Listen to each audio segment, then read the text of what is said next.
Kayak dengan ada kampanye kabur aja dulu Mas, itu gimana? Apa? Kabur aja dulu ada kampanye. Biarin lah hashtag apa-apa, masa hashtag kita peduliin. Iya, terakhir dari Kemenlu menyatakan kalau ya nggak masalah itu hak dari setiap warga. Kabur aja lah, jangan balik lagi. Bang Noel, Anda kan sudah memberikan tanggapan ya terhadap tagar kabur aja dulu. Ini tanggapan Anda bisa dikatakan cukup kontroversial karena Anda menanggapinya sambil berkelakar. Ini cerminan dari tanggapan pemerintah secara resmi? Ya yang pasti bukanlah. Orang ditanyanya juga kita lagi jalan lagi. Anda kan tapi perwakilan pemerintah juga, Bang. Iya, saya wakil pemerintah. Tapi yang nanya itu menyampaikan nggak bahwa Pak saya wartawan, Pak saya dari A, B, C, D. Enggak, ditanyain sebenarnya apa. Saya pikir kan humas kementerian. Gitu. Saya bilang ya karena saya anggap pertanyaan biasa aja, tapi nanya-tanya tagar, saya nggak ngerti tagar apa. Karena kan saya di Kementerian Tenaga Kerja kan lagi fokus kerja. Nggak ngurusin tagar. Makanya saya bilang saya nggak ngurusin tagar. Mau kabur aja, saya bilang jangan balik lagi ya, saya gituin. Bang Noel, ini kan tagar sebenarnya sudah cukup lama menjadi tren dan juga sudah viral. Anda sebagai Wakil Menteri Tenaga Kerja, apa yang akan dievaluasi? Melihatnya ini hal sepele kah atau hal seperti apa? Karena ini ada yang menyebut bahwa ini adalah cerminan dari kaum muda yang putus harapan, sulitnya mencari kerja di Indonesia. Ya kalau seandainya itu sikap yang pesimis, ya menurut saya itu tidak mewakili generasi Gen Z ya, generasi anak muda. Karena gini, kalau melihat sejarah Republik ini, Republik tidak ada, lahirnya dengan semangat-semangat kaum muda. Kok kenapa tiba-tiba ada generasi yang ingin pergi aja dulu, dan sebagainya. Nggak malu dengan rakyat di Gaza yang wilayahnya udah dibom, dibantai, diapain, diledakin, mereka tetap semangat untuk mati di tanah Tapi maaf airnya. Bang Noel, saya potong, ini kan bukan apple to apple ya kalau kita membandingkan antara Indonesia dan Gaza. Tapi gini dong, masa dia meninggalkan bangsa gini, orang mau kerja atau hidup di luar negeri tidak ada yang larang. Tapi baru kali ini ada orang ngajak kabur. Kok kabur? Loh, kayaknya nih tanya Mas Ainun ada nggak yang larang Mas Ainun untuk tinggal di Singapura, kerja di Singapura? Nggak ada. Tapi data dari Kemenaker sendiri, pengangguran di Indonesia berapa nih datanya untuk usia-usia produktif? Ya cukup lumayan banyak ya, data secara akumulatif itu kemarin tuh 7,47 juta gitu loh. Dan ini lumayan, dan kita pemerintah lagi fokus bagaimana mengatasi itu. Gitu. Karena kita lihat kondisi global ini kan tidak baik-baik aja. Tapi kita tetap punya keyakinan pemerintah. Coba kita selesai sama-sama. Pemerintahan Prabowo Gibran ini lagi sangat concern terhadap problem ini. Makanya kita bikin ada yang namanya tuh program JKP, Jaminan Kehilangan Pekerjaan.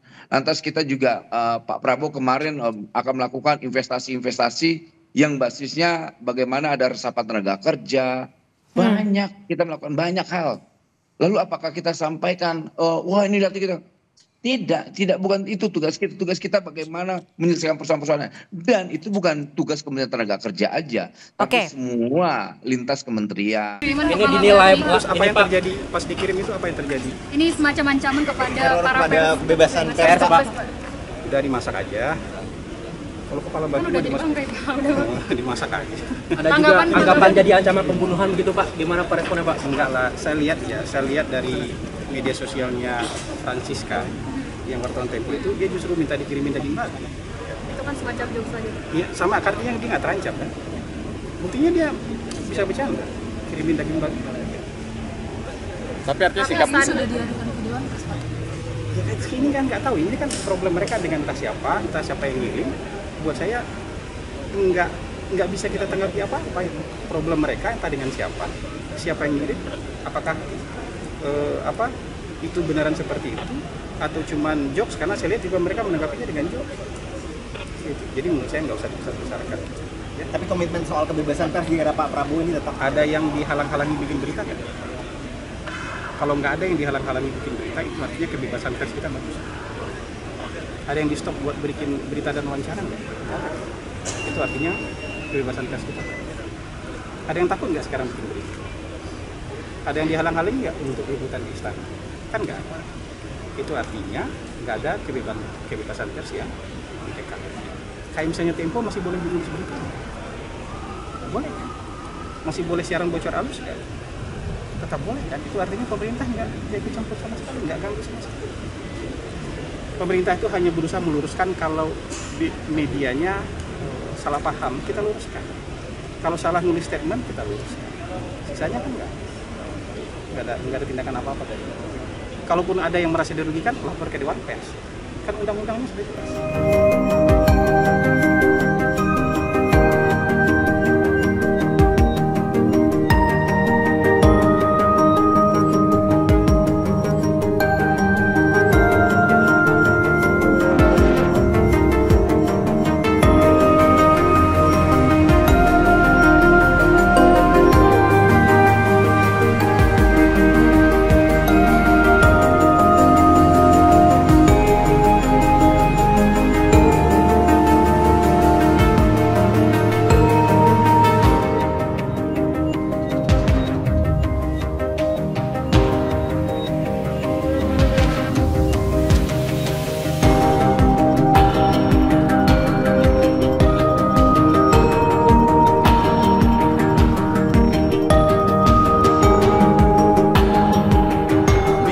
Kami TNI, Angkatan Darat khususnya, kami akan loyal 100% dengan keputusan. Jadi nggak usah rame bikin apa ribut di media segala macam ini ya.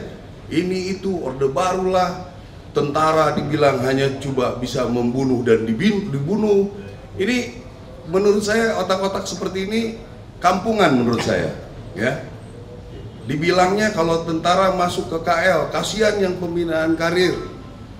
Ini orang, waktu ada salah satu institusi masuk ke seluruh kementerian, nggak ribut ini orang. Apakah dia bekerja di institusi itu? Nah ini perlu media-media juga tanggap seperti itu. Ya, kita nggak ribut kok, cuma karena bilang bisa di KL. Kami karena melihat anggota-anggota Angkatan Darat punya potensi. Ya, silakan diskusikan apakah kami boleh mendaftar, ada sidangnya ditentukan oleh presiden, silakan saja, tapi jangan menyerang institusi ya. Apalagi itu yang tadi saya bilang, ada institusi yang masuk ke semua kementerian lembaga, dia nggak ribut ya kan, nggak ada omongan sama sekali. Jadi kita patut curiga ini, dari mana dia, agen asingkah? Apakah kita juga harus curiga dia ini seperti apa?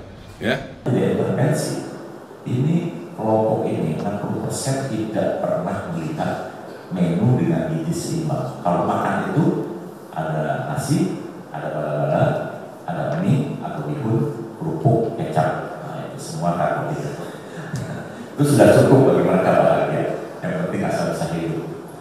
Dan 60% dari anak kelompok ini tidak pernah minum susu, karena tidak tahu susu itu bermanfaat, tapi tidak mampu beli susu.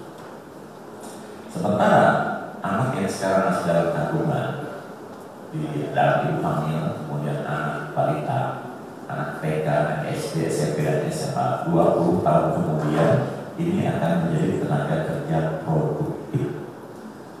Nah, kalau kita tidak intervensi, kita khawatir tenaga kerja produktif ini berkualitas rendah. Ya, jadi jangan heran kalau PSSI itu sulit menang karena main 90 menit berat. Kenapa? Karena gizinya tidak bagus dan banyak pemain bola lahir dari kampung. Nah, sekarang PSSI sudah agak baik karena 17 pemainnya merupakan produk makan bergizi di level wilayah. Meskipun belum mampu mengalahkan Australia dan Jepang, apalagi Jepang yang makan bergizinya sudah 100 tahun, ya kan? IQ rata-rata tertinggi dunia pada Jepang, karena makan bergizinya sudah 100 tahun. Ya.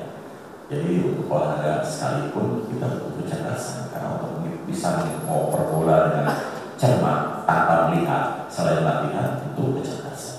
Ya. Bisa membaca permainan lawan dan lain-lain. Jadi kita berharap dengan program makan bergizi yang akan mencakup 82,9 juta ini, mulai dari hamil, usia balita sampai anak SMA, itu memiliki hal yang strategis, karena kita harapkan dengan investasi besar pemerintahan Indonesia terhadap masa depan ini akan dihasilkan SDM yang berkualitas di tahun 2020.